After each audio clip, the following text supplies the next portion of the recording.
Dios les bendiga, hermanos. ¿Se oye allá afuera? Excelente. Gracias por asistir este día y suplicándole al Señor que Él haga un milagro, que la palabra no sea solo oída, sino que pueda ser entendida. Oremos a Dios en base a eso. Que tu palabra en este día, Señor, no solo sea oída, sino entendida correctamente para que la llevemos a cabo y podamos ser una luz ahí donde estamos viviendo. En el nombre de Jesús. Amén. Hermanos, en este mes de diciembre, nosotros hemos tomado a bien, se le llama redimir. Redimir es, aunque Cristo no haya nacido en Navidad, pero nosotros usamos este tiempo para presentar un estudio, una serie que trata de la encarnación, la muerte y la resurrección de Jesucristo. Entonces, para que nunca se nos olvide, hermanos, lo que Dios en su gran amor hizo por nosotros los pecadores. Así que el domingo pasado nosotros vimos, el tema era ¿por qué se encarnó Cristo? Siendo Él Dios. ¿Por qué Él se humanó? Se hizo hombre como uno de nosotros. ¿Por qué lo hizo? Y entonces vamos a dar un breve repaso de lo que vimos el domingo pasado y hoy vamos a continuar. ¿Por qué se encarnó Cristo? Alguien podría decir para salvarnos, pero tiene razón. Pero en primer lugar, Cristo se encarnó porque había una deuda. El hombre, Adán, y la descendencia que somos nosotros, al pecar, ofendieron la gloria de Dios, ofendieron la santidad de Dios. Y entonces esa santidad estaba ofendida, esa gloria eterna, infinita, estaba ofendida y necesitaba ser reparada, que alguien del mismo calibre de Dios pudiese reparar, satisfacer esa deuda, esa justicia. Y entonces por eso es que nosotros decimos, Cristo se encarnó para reparar la ofensa a la gloria, a la santidad de Dios, hecha por Adán y su descendencia al pecar.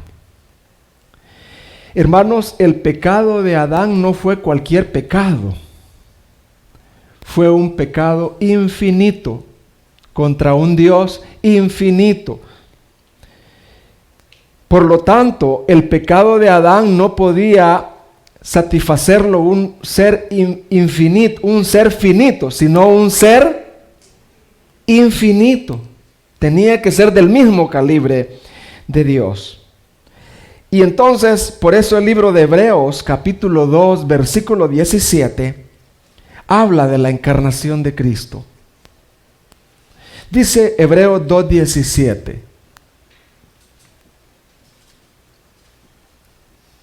Dice,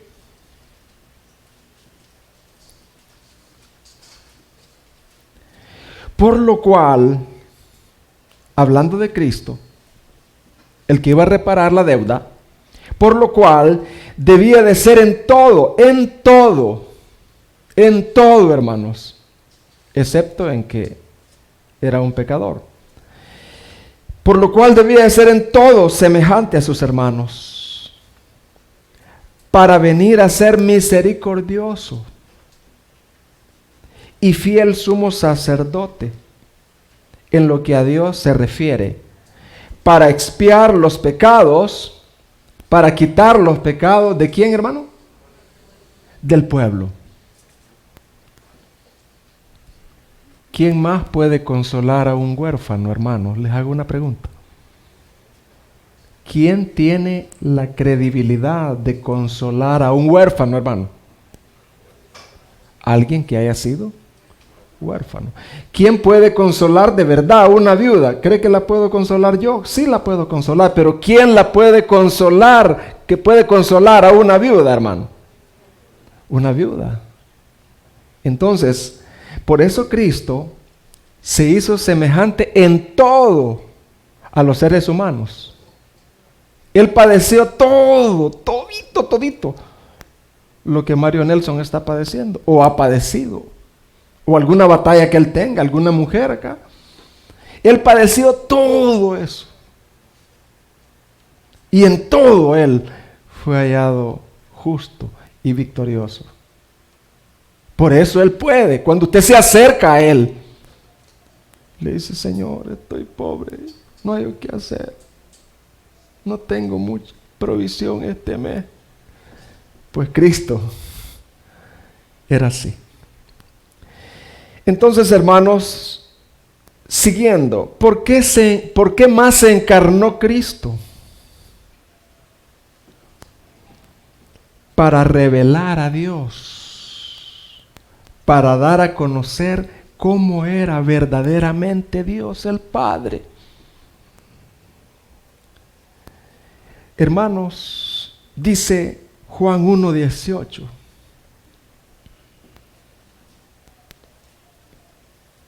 Dice: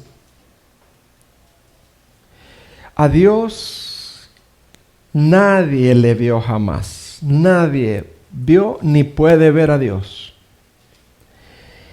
El unigénito Hijo que está en el seno del Padre, Él le ha ¿qué?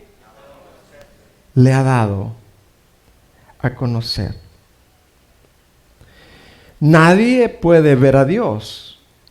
Él es invisible y es 3 veces santo. Si alguien lo viera como Él es, quedaría fulminado. Ante la santidad de Él, la pureza de Él, nosotros no podríamos soportar, porque hay pecado en nosotros. Entonces, por eso Él se hizo carne, para que el que viera a Jesús pudiera ver, por medio de Él, al Padre. Un ejemplo. ¿Se han fijado ustedes qué es lo que usan los soldadores? Cuando usted está pequeñito y pasa por donde alguien está soldando, ¿qué le decía a su mamá? Que no viera la luz, porque esa luz daña, es demasiado fuerte. Entonces, ¿qué es lo que usa el soldador para que no le dañe la vista? Él usa un mediador, un lente. Entonces, ese lente evita que él sea dañado en sus ojos. Por eso Cristo se hizo carne, ¿verdad? Porque para revelar al Padre, porque el Padre nadie lo puede ver, y si Él se manifiesta tal como Él es, no fulmina. Una luz demasiado fuerte, demasiado gloriosa. Entonces, pero al ver nosotros a Cristo, como es un ser humano, entonces podemos tener ya no una idea, sino de verdad cómo es Dios. Entonces, hermanos, por eso dice acá en 1 Timoteo 6:16. 6:16. Dice, hablando de Dios, el único que tiene inmortalidad, que habita en luz, ¿cómo dice? Inaccesible. Nadie tiene acceso a esa luz. Se muere.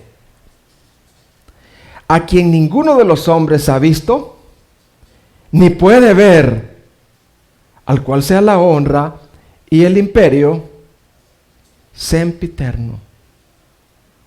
Entonces, hermanos, entendemos cómo fue que Cristo se hizo carne para revelar al Padre, para que pudiéramos ver al Padre. ¿Entendemos eso, hermanos?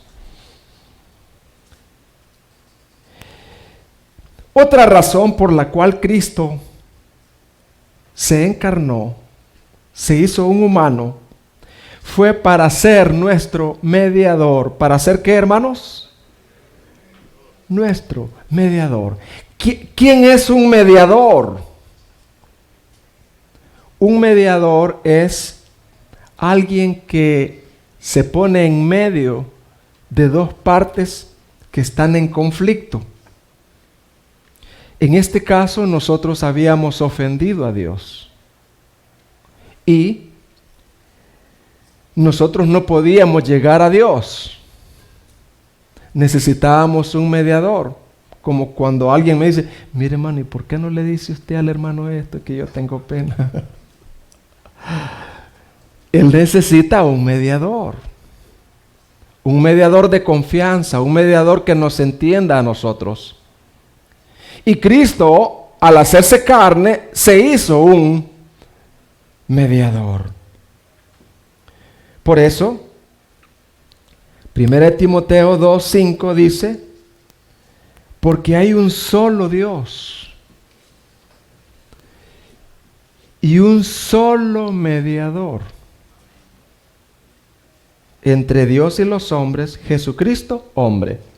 Ese versículo nos dice dos cosas: que solamente puede haber un mediador, no hay varios mediadores. Los santos del Antiguo Testamento, del Nuevo Testamento, incluyendo a María, no pueden ser mediadores. No pueden ser mediadores. Ese versículo es claro ahí. Hay un solo, ¿qué dice? Dos veces lo dice. Primero, el mediador solo puede ser uno solo, Jesucristo. Es el único mediador entre Dios y los hombres. Jesucristo. Lo otro es que para ser mediador tenía que ser Dios 100%. Porque tenía que mediar con el Padre. Con el Padre. O sea, no es como el catolicismo dice que María, así como la mamá intercede con los hijos acá, no es así. Ese ejemplo no cabe ahí. Porque es un ejemplo muy humano. Él tenía que ser Dios para interceder con Dios. Y tenía que ser 100% hombre, sin pecado, para interceder con los hombres. Ese es un mediador. Y lo otro es que Cristo se encarnó para vivir la vida que nosotros no vivimos y ganar justicia perfecta para nosotros. Yo quiero que veamos este versículo y después voy a poner un ejemplo. Cristo tenía que ganarse la justicia para después darnos esa justicia a nosotros. Nadie puede presentarse a Dios en aquel día injusto o con una manchita. Cristo tenía que ganar su justicia, no pecar en todo el trayecto que Él vivió, ganar esa túnica de justicia y luego al nosotros creer, Él nos imputa, Él nos acredita, nos regala esa justicia para que con esa justicia nosotros nos presentemos delante de Dios. Romanos 5:18.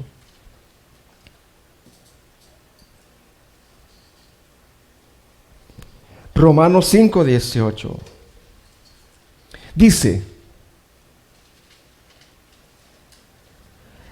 así que como por la transgresión de uno vino la condenación a todos los hombres, por la transgresión de ¿quién, hermano? ¿Quién fue ese uno? Adán. Como una fotocopia que está manchada y se sacan más copias, ¿cómo salen las otras fotocopias? Manchadas. Entonces, así que por la transgresión de uno vino la condenación a todos los hombres, de la misma manera por la justicia de uno. Vino a todos los hombres la justificación de vida. Así que si usted saca una copia que no está manchada y saca 1000 copias, ¿cómo van a salir las copias, hermano? Sin mancha. Así es Cristo. Y voy a poner un ejemplo. Quizás por 4 o 5 personas que nunca han oído este ejemplo. Ahí voy. Se llama Juan Díaz. Es apellido, es familiar mío. Juan Díaz es un atleta salvadoreño, el mejor de aquí del Salvador. Entonces, él va a participar en las Olimpiadas en Inglaterra. Y Juan Díaz, la noche anterior, se emborracha. Y entonces, cuando va a competir, no solo queda en el último lugar, sino que solo corre una cuadra y ahí cae. El Salvador quedó avergonzado ante el mundo, así como la goleada. Avergonzado. El Salvador necesita que se le dé una oportunidad para borrar esa mancha. Y es necesario que un corredor, pero buen corredor, venga, se haga salvadoreño con doing y corra y gane, para que a través de ese triunfo borre la mancha y diga: El Salvador se ha reivindicado. ¿Se entiende, hermano? Entonces hay un hombre que ama mucho al Salvador. Se llama Usain Bolt, corredor mundial. Este hombre ama El Salvador y de tanto que lo ama, ve la vergüenza que cuando el salvadoreño va por México o por otro país, vos sos salvadoreño, no. Vos sos donde el atleta es, sí, el salvadoreño es avergonzado. Y entonces Usain Bolt tiene misericordia, se hace salvadoreño, saca su doing y comienza a entrenar. Y nuevamente va a Inglaterra y gana la carrera, pero de distancia, con cuadras de distancia. Entonces este hombre levantó a El Salvador. Y ese triunfo del Salvador, nosotros también lo vamos a tener. Y la vergüenza de que, ¿verdad?, malísimos, queda afuera. ¿Se entiende eso, hermano?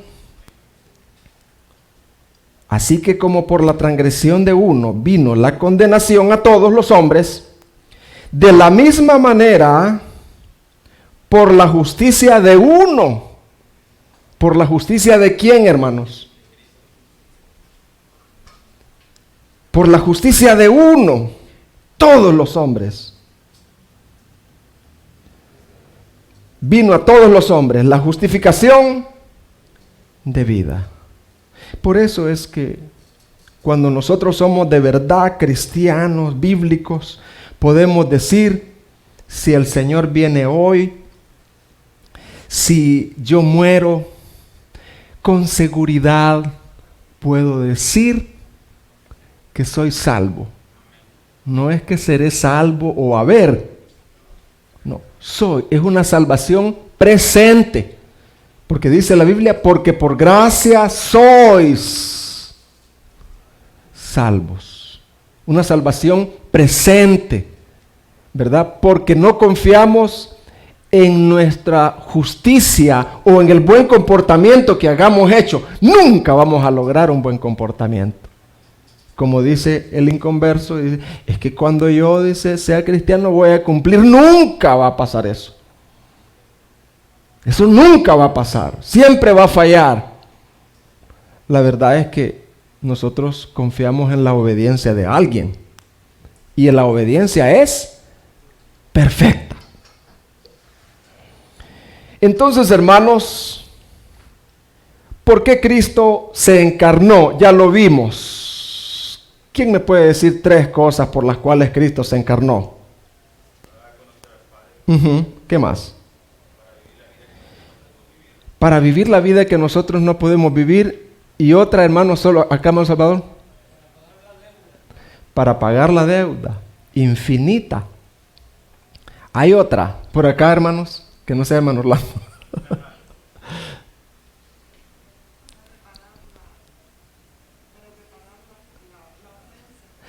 Ajá, pero hay otra. Para ser nuestro mediador. Ahora, yo estoy usando muchos ejemplos, hermanos. No que estoy hablando, me estoy yendo a las parábolas, sino que estoy fundamentando con una historia, un versículo que debemos de entenderlo. Ahora, vamos a ver otro tema. Ya vimos por qué Cristo se encarnó. Ahora vamos a ver por qué Cristo murió. Tuvo que morir. ¿Por qué no solo vivió y ya y se fue y ya estuvo? Y con eso nos salva. ¿Por qué Cristo tenía que morir? Porque Cristo tenía que ser nuestro sustituto. ¿Tenía que ser qué? Nuestro sustituto. ¿Qué es un sustituto? Es la persona que reemplaza a otra. Un sustituto es la persona que toma el lugar de otro. Entonces, hermanos, un versículo que nos habla de un sustituto, después voy a presentar una historia, es 2 de Corintios 5:21.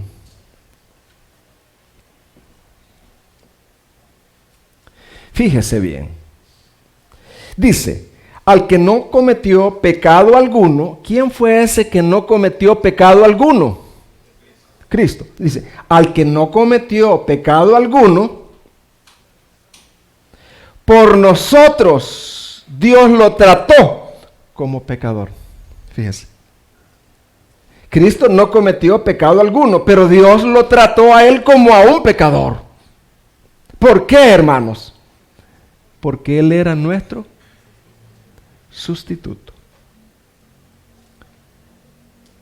Para que en él recibiéramos la justicia de Dios. Quiero poner un ejemplo de lo que es un sustituto y que usted sea joven, jovencita, anciano, adulto, mujer o varón, pueda llevarse esta historia y meditar en el gran amor de Jesucristo. Se dice que en una aldea había un gobernador. Este gobernador, la característica era que era muy recto, muy recto. Y entonces en esa aldea estaba sucediendo un caso de ladronismo. Cuando toda la gente se iba a trabajar, alguien venía a las casas y robaba, hurtaba las cosas que tenían. Y entonces las gentes y los ancianos del pueblo vinieron al gobernador y le dijeron, está pasando esto. Entonces el gobernador dijo, miren, vamos a poner rótulos por todas partes, diciendo que vamos a estar al pendiente y que cualquiera que sea, sin excepción, va a recibir 100 azotes, desnudo, en taparrabo, en la plaza pública. 100 azotes. La gente con esos rótulos ya descansó y se fueron a trabajar, volvieron a robar. Y le dijeron, mira, han vuelto a robar. Mira, aquí hay un ladrón. Es tremendo, no obedece. Ya ese ladrón tiene el vicio adentro, bien arraigado, ni los 100 azotes de amenaza funcionaron. Y entonces el ladrón, dijo el gobernador, agreguen 200 azotes. Ya no solo 100, sino 200 azotes. La gente se calmó y dijo, ahora sí, ya nadie va a robar. Y entonces volvieron a robar. Y el gobernador dijo, vamos a hacer algo. Cada uno de nosotros se va a hacer como que va a ir a trabajar, pero va a quedarse uno vigilando en cada casa, pero bien escondido. Sea quien sea, le van a poner una capucha y lo van a llevar a la plaza pública. Y sucedió que capturaron al ladrón. Y entonces se llegó el día que iban a dar a conocer quién era el ladrón. Llevaron al ladrón a la plaza pública. El gobernador estaba ahí para impartir la ley, porque él era muy recto. Y entonces sucede que cuando le quitaron el cobertor de la cara, nadie se imaginaba, era la mamá del gobernador. Y los ancianos se acercaron al gobernador y le dijeron, ¿lo vas a hacer? Los 200 azotes. Y el gobernador con una lágrima dijo, sí, lo vamos a hacer. Pónganla acá. Y cuando pusieron a la mujer ahí, que era la mamá, el gobernador se desnudó. Se quitó la ropa, quedó en vergüenzas, abrazó a su madre y dijo al verdugo, adelante, castíguenla en mí. Se cuenta que fue castigado el gobernador con 200 azotes y murió.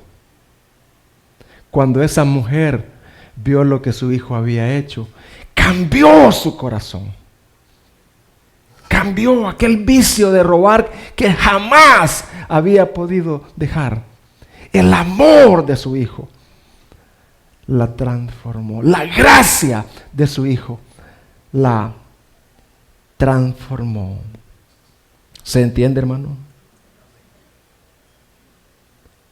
De la misma manera fue Jesucristo, hermano, siendo inocente, sin mancha. Él fue desnudado en una cruz, que en taparrabo, podríamos decir nosotros en calzoncillo. Y ahí en esa cruz, hermano, lo que Él sufrió, lo sufrió como un sustituto. Por eso el hermano John MacArthur dice, hablando de este versículo que acabo de leer, al que no cometió pecado alguno, por nosotros Dios lo trató como un pecador, dice, en la cruz Dios trató a Jesús como si hubiera vivido la vida de usted. ¿Qué acabo de decir, hermano? En la cruz Dios trató a Jesús como si Jesús hubiera vivido la vida de Eduardo, toda la vida que Eduardo, con respeto a Eduardo, toda la vida que Eduardo vivió, toda la vida que alguno de ustedes vivió desde niño, todos los pecados. En la cruz Dios trató a Jesús como si hubiera vivido la vida de usted, como si Él hubiera sido un gran pecador. De modo que Dios pueda tratarlo hoy a usted al creer, como si hubiera vivido la vida que Cristo vivió. Al nosotros creer en Jesús, Dios nos ve como justos por medio de Jesucristo. Dios nos ve como cumplidores de la ley. Amén, hermanos. Y por eso estamos aquí. Por eso cantamos alabanzas, alabamos al Señor, le servimos y le decimos a otro que Cristo es mejor y más grande que toda vanidad.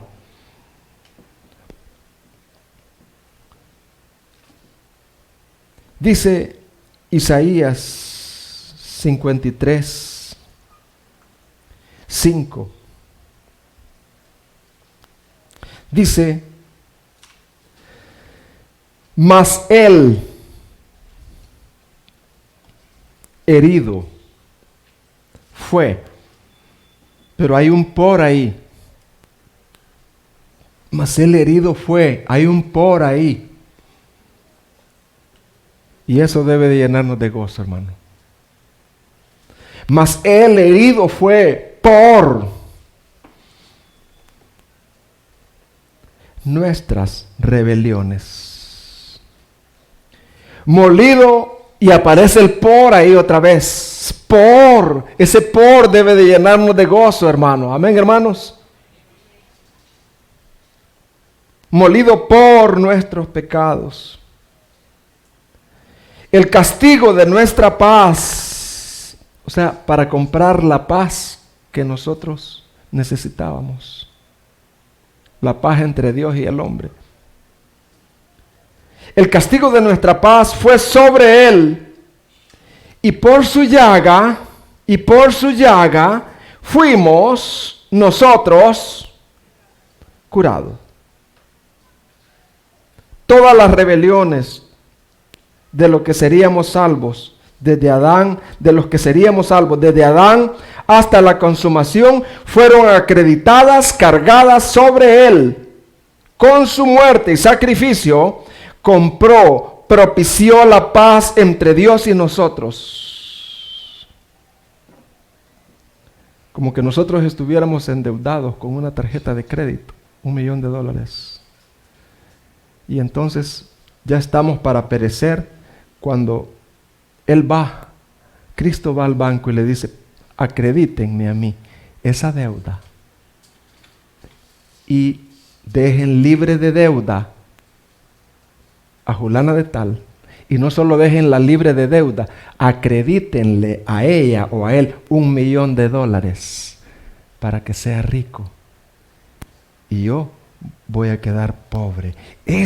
A eso se le llama gracia. Hermanos, hay un hermoso versículo que yo quiero que veamos. ¿A qué nos lleva el conocer y ser llenos de ese amor que Él padeció en la cruz? Es la pregunta que estoy haciendo ahorita. Cuando nosotros contemplamos ese amor de Cristo en la cruz, pero de verdad lo contemplamos, ¿a qué nos lleva ese amor? Porque esa es una gran pregunta. Porque la cosa es que uno puede ser bien religioso acá y hablar del amor aquí, hablar de la bondad de Dios, pero allá afuera, ¿verdad? Como dijo aquel, ¿verdad? En la iglesia somos grandes santos, pero en la casa y allá afuera somos grandes diablos. O sea, es un dicho, hermano. Pero no es así. El cristiano verdadero no es así. El cristiano verdadero, cuando contempla el amor de Dios, anhela vivir de acuerdo a ese amor, ser coherente. Mire lo que dice en 2 de Corintios 5:14. Porque el amor de Cristo, ¿qué dice, hermano? Nos constriñe. Voy a volver a repetir. Porque el amor de Cristo, ¿qué dice, hermano? Más fuertecito. Porque el amor de Cristo constriñe. Esa palabra significa impulsa, motiva, obliga. Esa constreñir es impulsar, motivar, obligar. El amor de Cristo, el ver el amor de Cristo nos constriñe, nos impulsa, nos motiva, nos obliga. ¿A qué? Pensando esto. que si uno murió por todos, luego todos son muertos. Y por todos murió, aquí ahí hay un para. Y por todos murió, ¿para qué, hermano? Para que los que viven, nosotros, ya no vivamos para sí, para nosotros, para nuestro egoísmo, solo para nuestra familia. Ya no vivamos para sí, mas para aquel que murió y resucitó por ellos. Que nuestra meta en esta vida no sea vivir nosotros como esclavos libres y seguir viviendo para nosotros, sino como aquel esclavo del Antiguo Testamento que decía, andate libre. No, decía, yo no quiero ir a ser libre. ¿Por qué? Porque es que usted ha sido demasiado bueno. Yo quiero seguir siendo esclavo y seguirle sirviendo a usted en su casa.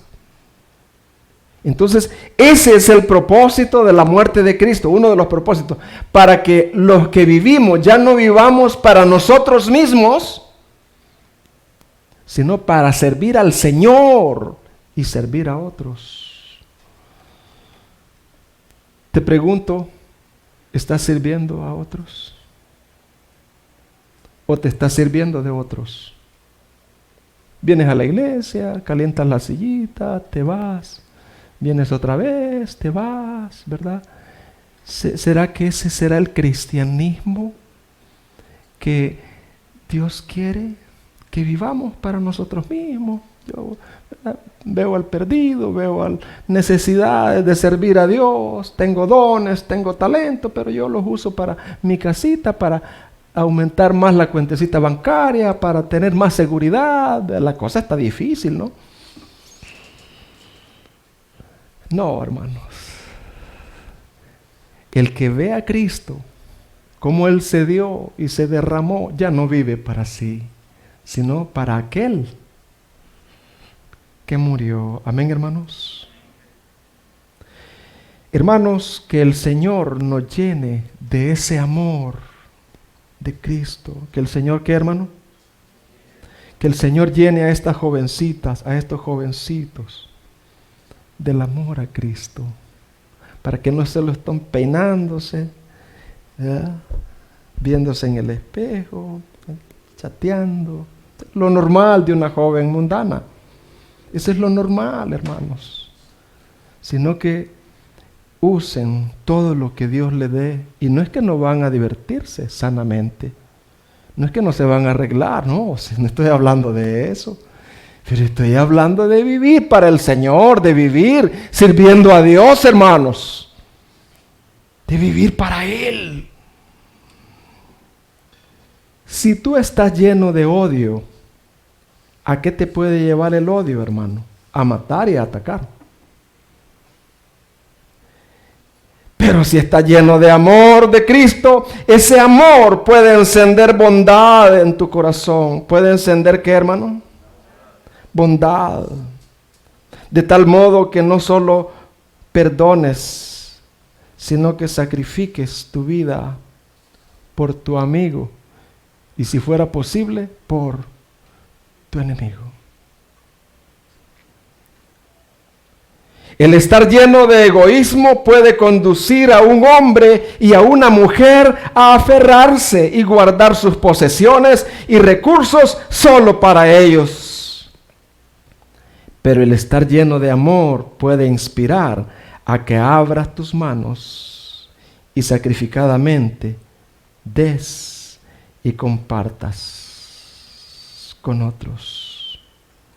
Cuando tú vienes los domingos a escuchar los mensajes, pero continúas igual de lunes a sábado y eres igual de frío y rencoroso como los vecinos, no sé qué en verdad tú has recibido o estás recibiendo. Porque dice Primera de Juan 4:8, el que no ama no ha conocido a Dios, porque Dios es que Es que hermano, yo no puedo perdonar y sigue pasando los años y pasan los años. Yo no puedo. Pero ¿y cómo vas a perdonar si no tienes a Dios? Porque Dios es amor. Dios es amor. Así de poderoso es el amor. El apóstol Pablo perduró azotes. ¿Qué sufrió Pablo, hermano? Azotes. Persecuciones intensas. Una vida muy dura. Él lo hizo por una razón. El amor de Cristo lo llenó y lo constreñía, lo impulsaba a vivir así. Pablo dijo, para que los que vivan, ya no vivan para sí, mas para aquel que murió y resucitó por ellos. Si otros no quieren, viva usted. Hágalo usted. Hágalo usted. Deje que los demás no ganen recompensa. Hágalo usted. Si nosotros, que somos malos, sabemos dar dádivas a los que son diligentes, hermano, a los que permanecen en los ministerios, a los que están sirviendo al Señor, a los que cuando todos se corren, ahí están ellos sirviendo al Señor. Hermano, qué precioso serán las recompensas de Cristo. Hermanos, si el amor de Cristo empieza a conducir tus decisiones, fíjate bien, queridos matrimonios, querida señora, querido hombre, querida jovencita, jovencito, querido que me escuchas por internet, si el amor de Cristo empieza a conducir tus decisiones, ¿qué te guiaría a hacer por tu matrimonio? Queridos hombres, le voy a decir algo que lo dije allá en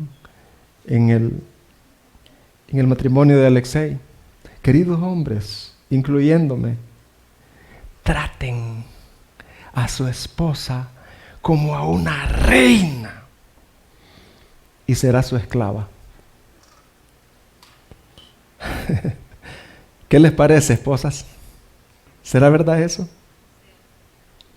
¿O no? Que si usted tiene un hombre que la trata como a una reina, le sirve. Siempre anda buscando cómo servirle, cómo sacrificarse por ella. ¿Será que usted va a hacer lo mismo con él?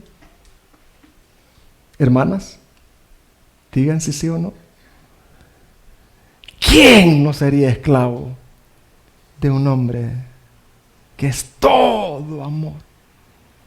Por eso el dicho dice, y eso es un principio bíblico, traten a su esposa como a una reina y será tu esclava. Si el amor de Cristo empieza a conducir tus decisiones, queridos matrimonios, ¿qué te guiará a hacer por tu matrimonio? Hermanos que tienen enemigos aquí, no voy a decir quiénes, todos tenemos enemigos. Enemigos que quieren ver, ¿quién nos quieren vernos? Muertos, si fuera posible. Hermanos que tienen enemigos, ¿qué te guiaría a hacer si el amor de Cristo empieza a conducir tus decisiones? ¿Qué te guiaría a hacer por tus enemigos? Tu relación con tus hijos, con tus padres, tu relación con tus compañeros, vecinos, clientes, con las almas perdidas. Consejo: inviten a personas a comer este 24 Pero si fuera posible, inviten a un mendigo. Invítenlo. A un hombre borracho. Que él pueda sentir ese amor. Denle unos tamalitos y dígale, hoy es Navidad. Y yo soy cristiano. Hermanos, quiero concluir con una pequeña historia. Yo la busqué y la hallé y mi corazón lloraba al volver a leer esta historia. Y esta historia va para las personas que han venido por primera vez, por segunda vez, por tercera vez. Y también para la iglesia. ¿Qué pasaría si entendiéramos lo que Cristo hizo en la cruz? Y yo se las voy a leer porque quiero dárselas al final. Dárselas.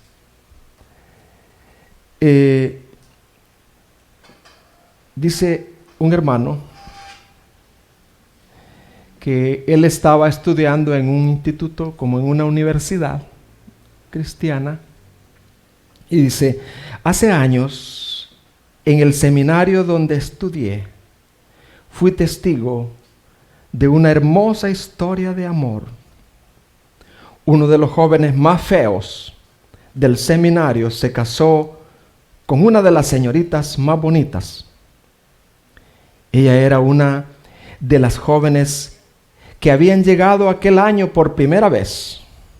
Los muchachos más apuestos,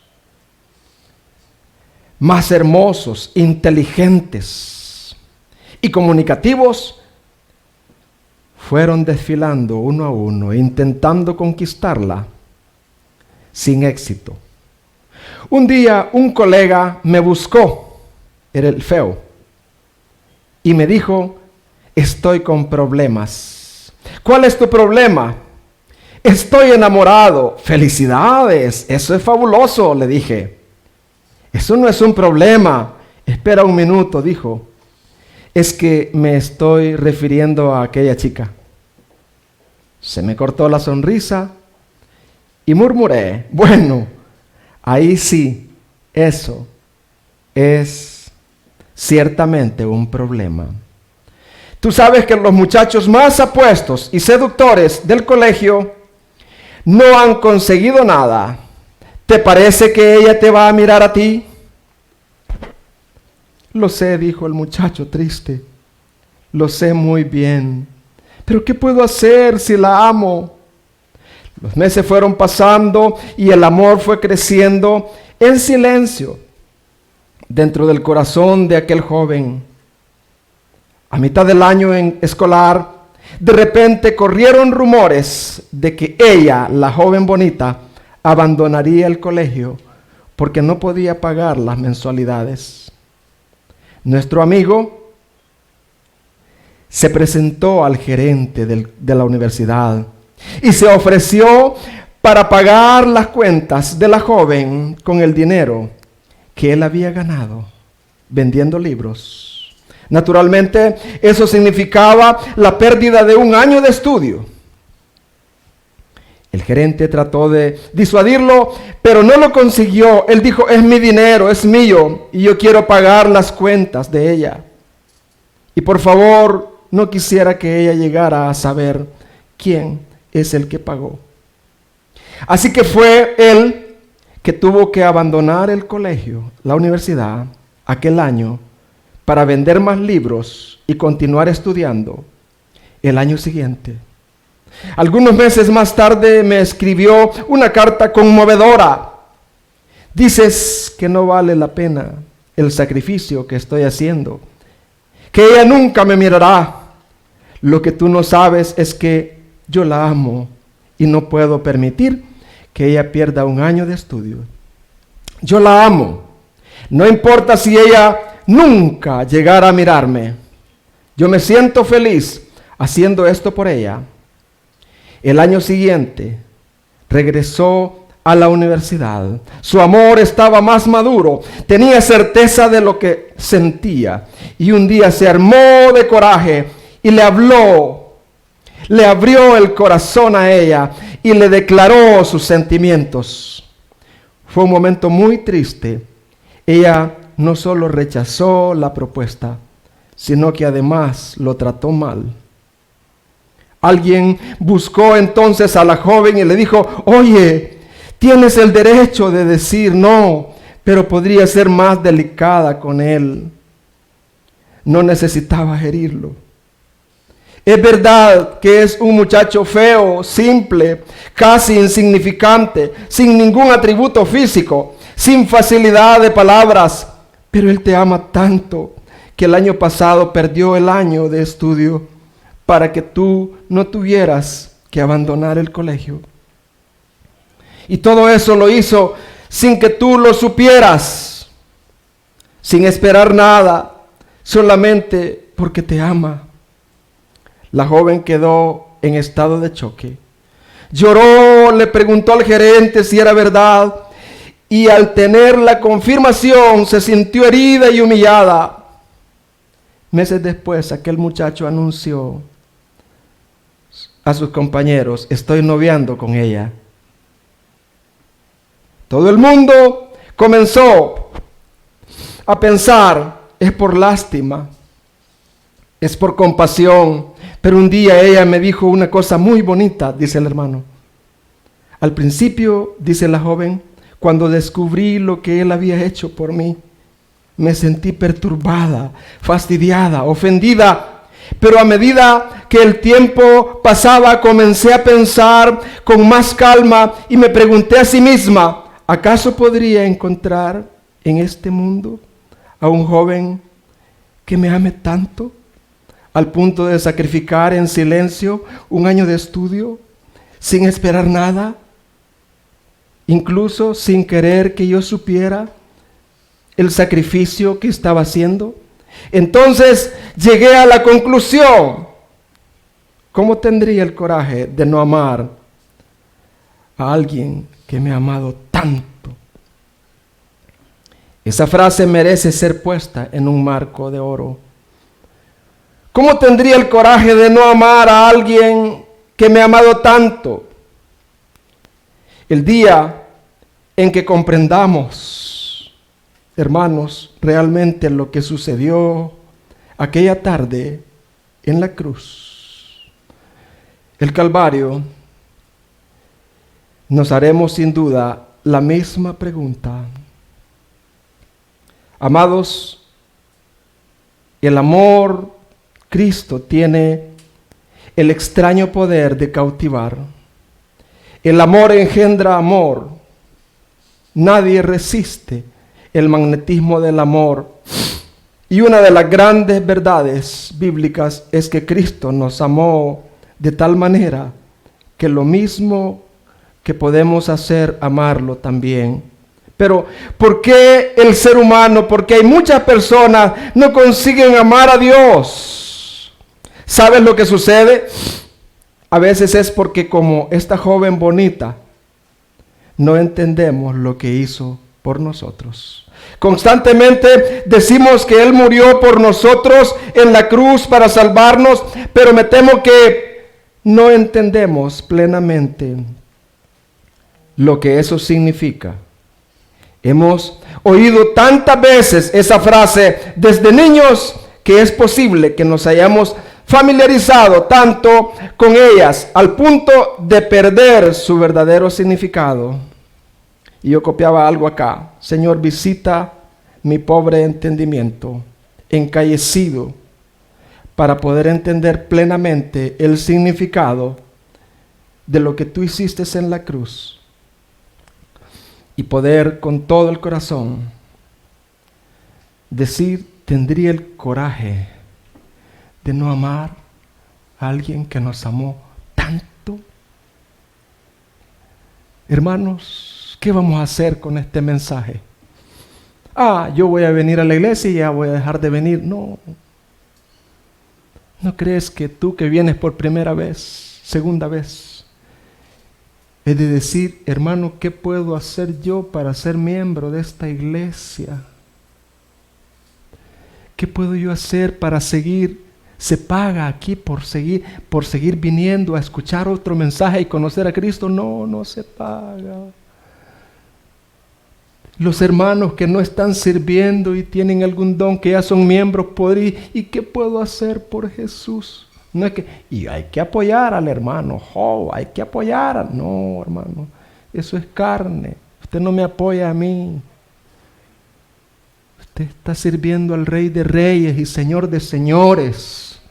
Y es un gran privilegio, porque Él murió en una cruz. ¿Qué vamos a hacer con esta palabra, amados? ¿Vamos a seguir oyendo más? Oremos al Señor. Padre, gracias. Bendito seas. Gracias, gracias. ¿Cómo no amarte, Señor? Al conocerte, Señor, es fácil amarte, porque conocemos lo que tú hiciste en aquella cruz. Gracias. Bendito seas. Gracias, gracias. Bendito seas. Gracias, Padre. A ti sea la gloria, la honra. Permite que mi vida pueda ser una vida, Señor, que refleje tu amor al perdido, al inconverso, al creyente. Señor, en el nombre de Jesús, que ya no viva yo para mí, sino para ti. Gracias, Señor, en el nombre de Jesús.